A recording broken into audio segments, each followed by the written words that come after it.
Alright, magandang umaga po sa inyong lahat mga kababayan, Batang Maynila 2H. Pag-usapan lang natin itong nangyari kani-kanina lang, itong rally po diyan sa Davao del Norte. At katulad ng mga ibang rallies na ginanap sa Davao, tapos sinundan sa Liwasang Bonifacio, sa Cebu. Ito ay rally ng mga Duterte supporters. At ngayon, ito ang kanilang title, Defend the Flag. Ay yung kanilang hashtag, Defend the Flag. At ito ay tinawag na nilang Peace Rally live here at Davao del Norte Sports Complex. So hindi na prayer rally. Kasi pag prayer rally, tapos panay mura naman ang maririnig, kaya nagagalit yung mga tao. Bakit naging prayer rally? Eh, puro mura naman ang sinasabi at puro pagbabati ko siyang naririnig. So, ito mga kababayan, ginawa na nilang peace rally. Hindi na po prayer rally. Para kahit papano, ito ay kanilang paraan ng pagpapahayag ng kanilang pagkadismaya dito sa gobyerno ni Pangulong Marcos. Ito naman mga ganitong klaseng rally mga kababayan ay pinapayagan naman ng ng batas eh. Pinapayagan naman ng batas ito po yung yung freedom of speech, freedom of expression na maihayag mo yung iyong disappointment dito sa present administration. Pinapayagan po ng batas yan. Pero, meron pong hangganan yan. May limit po yan. May, kumbaga hindi po basta-basta pwede mong gawin lahat ng gusto mo at sabihin lahat ng gusto mo. May limitasyon po yan. At kapag syempre, lumampas ka na sa limitasyon, dapat ikaw ay sitahin na ng mga otoridad. So dito mga kababayan, sa rallying ito, marami nagsalita. O syempre, ang nagsalita dyan si Rodriguez, Vic Rodriguez. Yung mga dati pa rin nagsasalita sa iba't ibang mga ginanap nila mga rallies. Andiyan si Glenn Chong, o ah, si Harry Roque. Ito si Baste Duterte. At syempre yung kanilang finale ay si dating Pangulong Duterte. So ito mga kababayan, ito naman talaga ay karapatan nila na maghayag ng kanilang disappointment o pagkadismaya dito sa ating gobyerno sa pagpapalakad ni Pangulong Marcos. Pero ito mga kababayan, isa sa nagsalita dito, ito mga kababayan, si Alvarez. Ito mga kababayan, si Pantaleon Alvarez. Ito yung dating nakaaway din ng mga Duterte. Actually, sinipa sa pagka-speaker ata ito kung natatandaan nyo. Hindi ako nagkakamali, sinipa ito sa pagka-speaker. At ang nagpatanggal dito ay mismong anak ni Duterte na si Sara Duterte. So, pero ngayon, ito, bati na sila. Ganun naman po sa politika eh. Sa politika po, magkaawan ngayon, bukas magkabati na. Ganun po ang dyan eh, ang labanan sa politika. Minsan talagang sobrang magkaaway kayo, magugulat ka na lang, magkakampi na. Maraming ganyan. Kagaya, yung mga vloggers lang sila Banat Bay oh. Halimbawa lang sila Banat Bay oh. Dati galit na galit sila kay Isko Moreno. Pero nagulat tayo, biglang kinampanya niya si Isko Moreno. Ganun talaga politika. Ngayon, ito, diba dati, pinagmumura nila si Kibuloy, ni Banat Bay, pati nung kapatid niyang si Oli. O, pagkatapos, ngayon, ito, binigyan sila ng trabaho sa SMNI, at yun, meron silang programa, ngayon, todo, todo tanggol kay Kibuloy. So, ganun po talaga pagdating sa politika, na magkakaaway, at pagkatapos naman, magiging magkakabati. So, ito si Pantaleon Alvarez, mga kababayan, nagsalita. At hinayag niya yung kanyang disappointment dito sa gobyernong Marcos. Pero, eto matindi kasi mga kababayan para bang tila lumampas sa limit itong bunganga ni Pantaleon Alvarez. Lumampas, sumobra. Kasi okay lang yung magayag ka ng saloobin mo Karapatan mo yan. Ginagalang ng batas yan. Pero, kapag medyo lumampas na at iba na yung sinasabi mo, at hindi na yon basta-basta pagpapahayag lang ng iyong saloobin at ikaw ay nagayaya na ng gulo o pag-aaklas sa gobyerno, ibang usapan na po yan. Alright? Ito pakinggan natin si ano si Pantaleon Alvarez. Pakinggan niyo po yung kanyang sinasabi at tingnan natin kung paano natin nasabi na siya'y sumusobra na. Sumobra na rin sa limit na hanggang doon lang dapat kasi hindi na naging freedom of expression.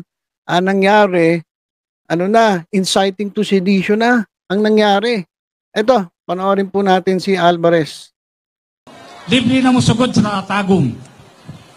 Diha, magsugod ang pagsaka sa krimen sa tagong.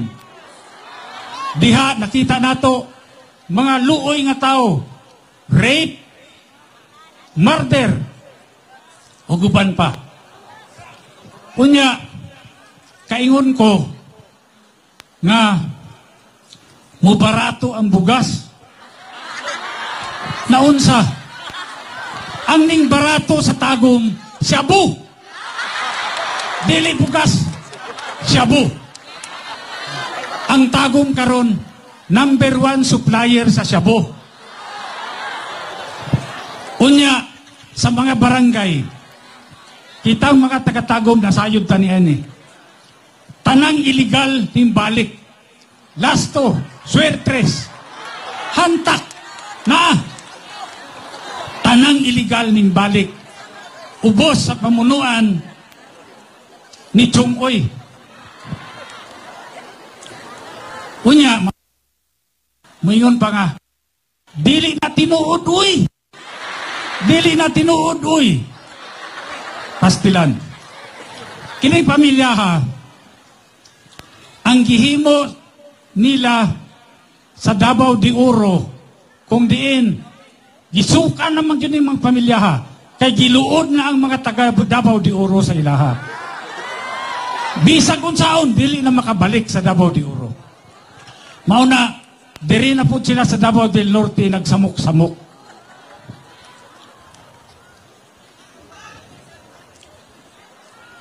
Pastilan. Dako-dako yun siguro tagsala. Kay gisilutan man ang probinsya sa Davao del Norte. Apan unta, pasayloon ta sa Ginoo, kay base yung pag-abot sa eleksyon, maatik na punta.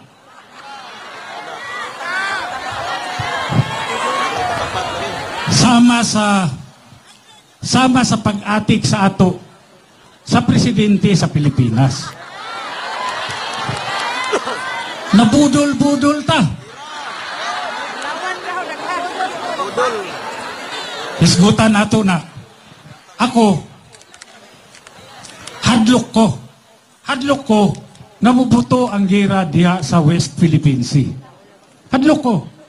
Tungod sa pulisiya, nga wala ta kasabot kung nganong ingon ana, nganong manghagit matagira sa China.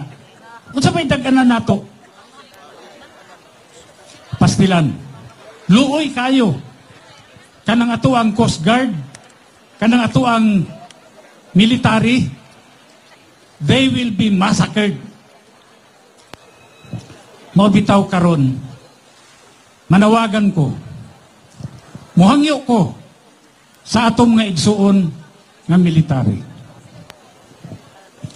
Naaman mo karon sa tagsa-tagsa ninyo kapanimalay, Domingo karon. Muhangyo ko, bisan og 5 ka minuto lang. Sudo nga pag-ayo ang inyong mga anak nga nagdula-dula. Sudo nga pag-ayo ang inyong mga kapika sa kinabuhi. Unya, huna-hunaa, nga kung mubuto ang gira magkagubot, kamo magyoy naa sa atubangan, ipaon mangyud mo dito. Huna-hunaa, kung mawad-an mo kinabuhi, unsay kaugmaon sa inyong mga anak. Unsay kaugmaon nga giatubang sa inyong pamilya. Luoy kayo. Dili kaya sa gobyerno suportahan ang inyong mga anak. Dili kaya sa gobyerno suportahan ang inyong mga pamilya. Busa, mag-uban ta. Kinibanggod, basahin nyo yung saligang batas. Ako paulit-ulit kong binasa yan. Naghanap ako ng probisyon doon kung ano ba ang tungkulin ng Armed Forces of the Philippines. Wala akong makita na nakalagay sa saligang batas na sinasabi, the Armed Forces of the Philippines shall protect the Commander-in-Chief. Wala po. Ang nakalagay sa saligang batas ganito, the Armed Forces of the Philippines shall protect the people and the state. Ngayon, pag ba pinayagan natin na pumutok yung giyera sa West Philippine Sea, yan ba pinrotektahan natin ang taong bayan? Yan ba pinrotektahan natin ang state? Hindi po. Pag sumabog ang gulo sa West Philippine Sea, there will be countless of dead bodies. There will be unimaginable destruction, famine, hunger. Mangyayari po yan. Kanya bago mangyari lahat, nagikiusap ako sa inyo. We don't have to hurt each other. We don't have to fire a single shot. Simple lang. Sa mapayapang paraan, please withdraw your support to the Chief Executive. Pag po nag-withdraw kayo ng suporta sa kanya, ibig sabihin, sinusuportahan nyo ang probisyon sa saligang batas na to protect the people and the state. Yan po ang pinakamahalaga dyan. Pag po nag-withdraw kayo ng suporta sa kanya, wala na siyang ibang magagawa kundi bababa sa pwesto niya.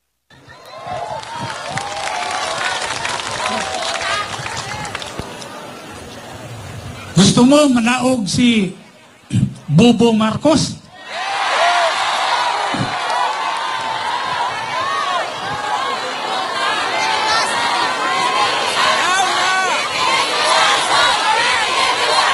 Oh. Wala man tayong problema. Wala tayong problema. Bakit? Ang saligang batas, nakalagay din doon. Alright, so puputulin na natin dito mga kababayan. So narinig naman natin si Alvarez, ang sabi ni Alvarez, siya ay nalawagan sa AFP na mag-withdraw ng support dito sa Chief Executive kay Pangulong Bongbong Marcos. At narinig pa natin, di ba sinisigaw niya sa mga tao, na kayo ba? Gusto niyo bang bumaba sa pwesto si Marcos? Sigawan na may mga tao. Oh, gusto namin. Alright. So ito mga kababayan, ito na yung lumagpas na dun sa limit si Pantaleon Alvarez na magpahayag ng kanilang saloobin. Okay na yun eh. Sabihin mo yung mga hindi mo gusto sa gobyerno, yung mga disappointments mo sa gobyerno, pagkadismaya mo sa gobyerno, sa nangyayari. Pero itong sinasabi ni Pantaleon Alvarez, ito na po ay inciting to sedition. Hindi na po ito basta pagpapahayag lang ng kanilang saloobin. Ang ginagawa ngayon ni Pantaleon Alvarez ay pag-uudyok na sa sedisyon. Ano ba ibig sabihin ng inciting to sedition o pag-uudyok sa sedisyon? Eto mga kababayan, ipapakita ko sa inyo. Ayan, ipapakita ko sa ating screen mga kababayan. Eto mga kababayan, yan. Para maintindihan natin ito bang ginagawa ni Alvarez? Ito ba ay krimeng inciting to sedition o pag-uudyok sa sedisyon? Ito mga kababayan. Ang krimen ng pag-uudyok sa sedisyon ay isang krimen na gawa ng sino mang hindi direktang lumalahok sa krimen ng sedisyon. Ngunit nag-uudyok ng ibang tao na magsagawa ng anumang gawaing maituturing na sedisyon sa pamamagitan ng mga talumpati. Yan, ang ginagawa niya, nagtatalumpati siya. Pahayag, pagsulat, sagisag, bandila o iba pang representasyon Ito rin ay gawa ng sinumang tao o grupo ng mga tao.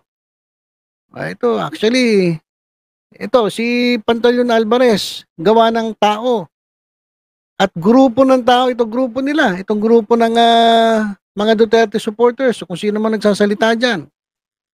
Grupo ng mga tao sa pamamaraan ng pagbitiw ng mga mapang-uyam na salita o talumpati, sulat, lathala o pagpapakalat ng paninirang puri laban sa pamahalaan ng Pilipinas o anumang otoridad nito. Kasama rin dito ang pagpigil o pag-abala sa sinumang opisyal na gampanan ang tungkulin ng kanyang opisina, pag-udyok ng iba na magsama-sama para sa illegal na layunin. Di ba sumisigaw-sigaw pa si Alvarez no? Gusto nyo bang bumaba sa pwesto si Bongbong? Sigawan naman yung mga tao. Pagmumungkahi ng sabwatan upang magsimula ng rebelyon o kaguluhan. Itong ginasabi ni Alvarez, sinasabi niya AFP. Bumitaw na kayo ng inyong suporta kay Marcos. Withdraw your support. Siyempre kapag nagkaroon ng withdrawal ng support, mangyayari rebellion yan mga kababayan. Rebellion ang mangyayari, hihiwalay sila sa pamahalaan. Nga magiging sanhi ng kaguluhan. Pagpukaw ng mga tao laban sa kinauukulan, yun ang ginagawa nila eh. Di ba? Inuudyokan nila yung mga tao, pinupukaw nila yung mga damdamin para magalit dito sa administrasyon ni Marcos. Pag-abala sa kapayapaan ng pamayanan, kaligtasan at kaayusan ng pamahalaan o paglihim ng anumang masamang kasanayan. Ayan po mga kababayan, ang linaw-linaw, pasok na pasok. Etong sinasabi ni Alvarez dito sa krimeng inciting to sedition o pag-uudyok sa sedisyon. Ayan mga kababayan. Sobrang linaw po na itong ginagawa ni Alvarez, Pantaleon Alvarez, ito po ay inciting to sedition. Meron din po akong English yan pero mas maganda yung Tagalog. Ayan, hinanap ko na yung Tagalog para at least malinaw na malinaw po sa ating mga Pilipino. Na itong ginagawa nila, hindi na po ito basta-basta lang pagpapahayag ng kanilang saloobin at pagkadismaya sa gobyerno. Ito po ay pag-uudyok na sa sedisyon. Ito po ay inciting na po to sedition. Kaya sa tingin ko, mga kababayan, bilang Chief Executive, bilang Pangulo ng Pilipinas, siya ay may karapatan na ipatigil ang ganitong klaseng mga gawain at pagpanagutin ang mga tao na ang ginagawa nga ay udyukan etong mga kapwa natin maliliit na Pilipino para mag-aklas laban dito sa gobyerno. Ayan mga kababayan, linaw-linaw naman di ba? Ang linaw-linaw po. At sana kumilos si Presidente Marcos kasi alam nyo, kung ganito at ganito, lahat ng lugar pupuntahan nila, tapos magsasalita sila laban sa gobyerno, sisiraan nila gobyerno. Hindi na po ito freedom of speech. Ito po ay na po ito, inciting to sedition o pag-uudyok sa sedition. Alright? So yun lang mga kababayan, kayo na po bahala umusga at mag-comment po kayo kung kayo po ay agree sa sinasabi ko na hindi na po tama ito at dapat ito ay pakialaman na ni Presidente Marcos. May limit po kasi ang pagpapahayag Di ba? So, yun lang mga kababayan. Tutok-tutok lang po dito sa Batang Maynila to. Sa iba pang updates, ingat po tayong lahat. God bless po.